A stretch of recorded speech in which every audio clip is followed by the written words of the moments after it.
Hi guys, this is John Bert, and today let's talk about trigonometric identities. How can we derive these identities? How are they connected? Yes, they are connected. And in most cases, we can derive one from the other. And if we can trace their origin, we can recall them with ease. You may wonder, what really is an identity? Let's talk about conditional equation and identity from these two examples. Will the left hand of the equation equate to the right hand of the equation for the following value of x? Say x is equal to 5. Conditional equation, okay. Identity equation, okay. X is equal to negative 5. Conditional equation, okay. Identity equation, okay. X is equal to 1. Conditional equation, not okay. Identity equation, okay. X is equal to negative 3. Conditional equation, not okay. Identity equation, still okay. And so on. In identity, any value of the variable, the statement is always true. Let us start with complementary identities with this right triangle. Number 1, the sine of theta, opposite over the hypotenuse. The cosine of 90 degrees minus theta is adjacent over the hypotenuse. Both are equal to a over c. Therefore, sine of theta is equal to cosine of 90 degrees minus theta. Number 5. The secant of theta is hypotenuse over the adjacent. The cosecant of 90 degrees minus theta is hypotenuse over the opposite. Therefore, the secant of theta is cosecant of 90 degrees minus theta because they are both equal to c over b. Number 3. Tangent of theta equal to opposite over the adjacent. The cotangent of 90 degrees minus theta is equal to adjacent over the opposite. That is also equal to a over b. Thus, tangent theta is equal to cotangent 90 degrees minus theta. I leave to you how to evaluate number 2, number 4, and number 6. Let us go to fundamental identities. We have the 6 trigonometric functions in our list. Sine of theta is equal to a over c. Divide numerator and denominator by a. The numerator is 1. The denominator is cosecant of theta. Thus, sine theta is equal to 1 over cosecant of theta. Number 2. The cosine of theta is equal to b over c. Divide the numerator and denominator by b. The numerator is 1. The c over b is secant. Cosine theta is 1 over secant of theta. Number 3. Tangent of theta is a over b. Divide the numerator and denominator by a. The numerator is 1 and b over a is cotangent. Thus, tangent theta is 1 over cotangent of theta. What if in tangent theta, the numerator and denominator is divided by c? A over c is sine theta. B over c is cosine theta. Therefore, tangent theta is also equal to sine theta over cosine theta. I leave to you how to evaluate number 4, number 5, and number 6. Let us go to the favorite of many, the Pythagorean identities. We have the 6 trigonometric functions for our reference. From Pythagorean theorem, divide both sides of the equation by c squared over c squared. We have a over c raised to 2, b over c raised to 2 is equal to 1. A over c is sine of theta. b over c cosine of theta is equal to 1. We have this first Pythagorean identity. Again, from Pythagorean theorem, divide both sides of the equation by b squared over b squared over b squared over b squared. We have a over b raised to 2 plus 1, c over b raised to 2. A over b is tangent of theta plus 1, c over b is secant of theta. We have the second Pythagorean identity. Again, from Pythagorean theorem, divide both sides by a squared. We have a squared all over a squared, b squared all over a squared, c squared all over a squared. We have 1 plus b over a raised to 2 plus c over a raised to 2. b over a is cotangent.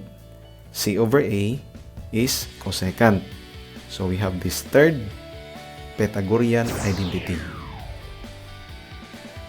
Another way to derive Pythagorean identities, we have this unit circle in the xy plane.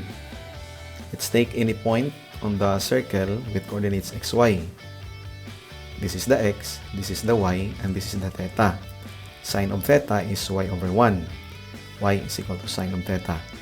Cosine of theta is x over 1. That is, x is cosine of theta. Apply Pythagorean theorem to the triangle. You have y squared plus x squared is equal to 1. Substitute the y, substitute the x is equal to 1. This is our first Pythagorean identity. Now for our reference, let us call this equation number 1. Divide equation number 1 by cosine squared plus cosine squared over cosine squared is equal to 1 over cosine squared. Now remember that sine over cosine is tangent and 1 over cosine is secant. So this is our second trigonometric identity. Now equation number 1, divide both sides by sine squared. We have cosine squared over sine squared is equal to 1 over sine squared. Now, take note that cosine over sine is cotangent and 1 over sine is cosecant. So, this is our third Pythagorean identity. For sum of two angles, we cannot derive these formulas from another trigonometric identities. They are basic formulas. For detailed derivation of these formulas, I suggest that you visit this link. For the difference of two angles, simply replace the plus in the sum of two angles by minus and the minus in the sum of two angles by plus, and you will come up with difference of two angles. Double angle formulas. We can derive these formulas from the sum of two angles. Simply substitute a and b with theta. So for number 1, we have this sine theta plus theta is equal to sine theta cosine theta plus cosine theta sine theta. Take note that the right side of the equation are the same quantity, sine theta cosine theta. So the sine of 2 theta is 2 sine theta cosine theta. Number 2, the cosine of theta plus theta is equal to cosine theta cosine theta minus sine theta sine theta. So we have cosine of 2 theta is equal to cosine squared theta minus sine squared theta. For number 3, tangent theta plus theta is equal to tangent theta plus tangent theta all over 1 minus tangent theta tangent theta. So the tangent of 2 theta is equal to 2 tangent theta all over 1 minus tangent squared theta. From Pythagorean theorem, the cosine squared of theta is equal to 1 minus sine squared of theta.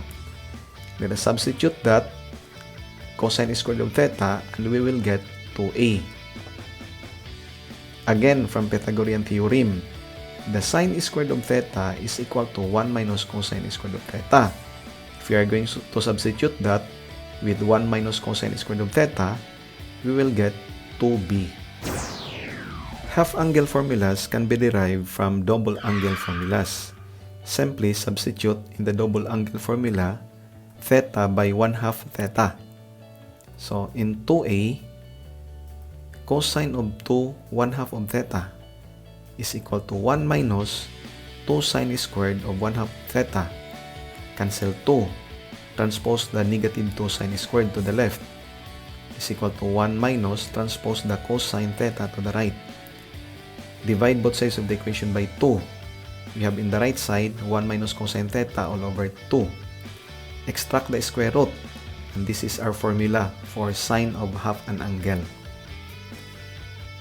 For 2b, in double angle formula, cosine of 2 1/2 of theta is equal to 2 cosine squared 1/2 of theta minus 1.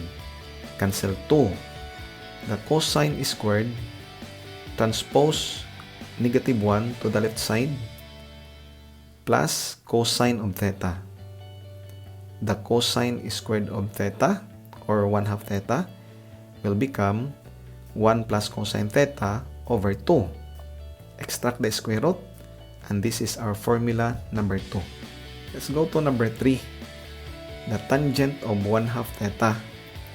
Now, simply, sine of 1/2 theta over cosine of 1/2 theta. Sine of 1/2 theta from number 1 and from number 2. Cancel 1/2. So the resulting equation is the square root of 1 minus cosine theta all over 1 plus cosine theta. Now, multiply the numerator and the denominator of the quantity inside the square root by 1 plus cosine theta over 1 plus cosine theta. So the resulting equation will become 1 minus cosine squared theta all over 1 plus cosine theta quantity raised to 2. We know from Pythagorean theorem that 1 minus cosine squared theta is sine squared over 1 plus cosine theta raised to 2. We have sine theta all over 1 plus cosine theta. I leave to you to derive the 1 minus cosine theta all over sine theta. These powers of functions are easy to trace. This came from double angle formulas. Number 1 is from 2a. Transpose, we've got this formula number 1. Number 2, also from 2b. You can handle that. And for number 3, that is simply the ratio of sine squared all over cosine squared, which will cancel 1/2. Product of functions. We can derive these formulas by combining sum and difference of two angles. Number 1, sine of a plus b. Sine of a minus b. We are going to add these two formulas. Cancel. Left side of the equation, sine a plus b plus sine a minus b. Right side of the equation is 2 sine a cosine b. Divide both sides of the equation by 2. 1/2 in the left side of the equation and sine a cosine b in the right side of the equation. That is product of function number 1. I leave it to you how to derive number 2 and number 3. Sum of functions. This can be derived from product of functions. In product of functions, let us replace a and b by alpha and beta. So this will become sine alpha plus beta plus sine alpha minus beta is equal to 2 sine alpha cosine beta. Now, let alpha plus beta is equal to a and alpha minus beta is equal to b. Let's take the sum a plus b. That is alpha plus beta plus alpha minus beta. A plus b is therefore 2a. Thus, alpha is equal to 1/2 of a plus b. Now, let us take a minus b. Alpha plus beta minus alpha minus beta. Alpha minus beta is 2 beta. So, beta is 1/2 of a minus b. Now, substitute this value of alpha and beta to the above equation. We have alpha plus beta is a, sine of a. Alpha minus beta is b, plus sine of b, is equal to 2 sine alpha. Alpha is 1/2 of a plus b, times cosine of beta. Beta is 1/2 of a minus b. That is the sum of function number 1. Try number 2 and number 3 in the same way. This is our very first YouTube video. Thank you for watching. We hope you learned something.